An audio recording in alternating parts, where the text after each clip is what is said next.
Abner eut un entretien avec les anciens d'Israël, et leur dit, Vous désiriez autrefois d'avoir David pour roi.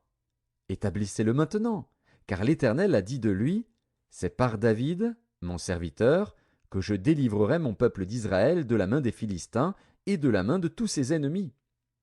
Abner parla aussi à Benjamin, et il alla rapporter aux oreilles de David à Hébron ce qu'avait résolu Israël et toute la maison de Benjamin.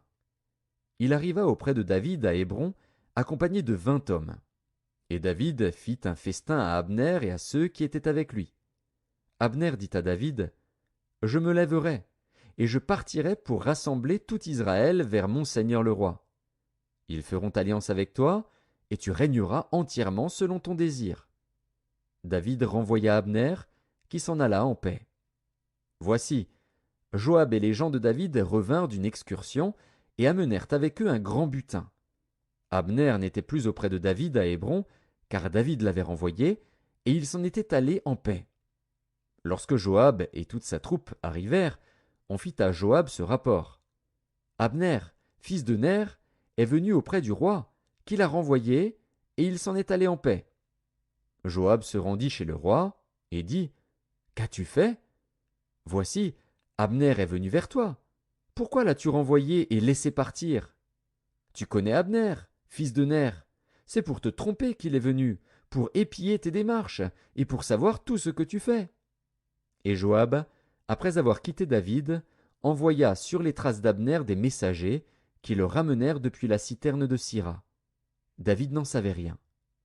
Lorsqu'Abner fut de retour à Hébron, Joab le tira à l'écart au milieu de la porte, comme pour lui parler en secret, et là il le frappa au ventre et le tua, pour venger la mort d'Asaël, son frère. David l'apprit ensuite, et il dit, Je suis à jamais innocent, devant l'Éternel, du sang d'Abner, fils de Ner, et mon royaume l'est aussi. Que ce sang retombe sur Joab et sur toute la maison de son père.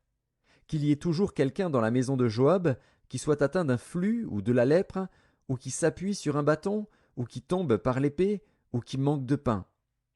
Ainsi Joab et Abishai, son frère, tuèrent Abner, parce qu'il avait donné la mort à Asaël, leur frère, à Gabaon, dans la bataille. David dit à Joab et à tout le peuple qui était avec lui, Déchirez vos vêtements, saignez-vous de sacs, et pleurez devant Abner. Et le roi David marcha derrière le cercueil. On enterra Abner à Hébron. Le roi éleva la voix et pleura sur le sépulcre d'Abner, et tout le peuple pleura. Le roi fit une complainte sur Abner, et dit, Abner devait-il mourir comme meurt un criminel? Tu n'avais ni les mains liées, ni les pieds dans les chaînes. Tu es tombé comme on tombe devant des méchants. Et tout le peuple pleura de nouveau sur Abner. Tout le peuple s'approcha de David pour lui faire prendre quelque nourriture,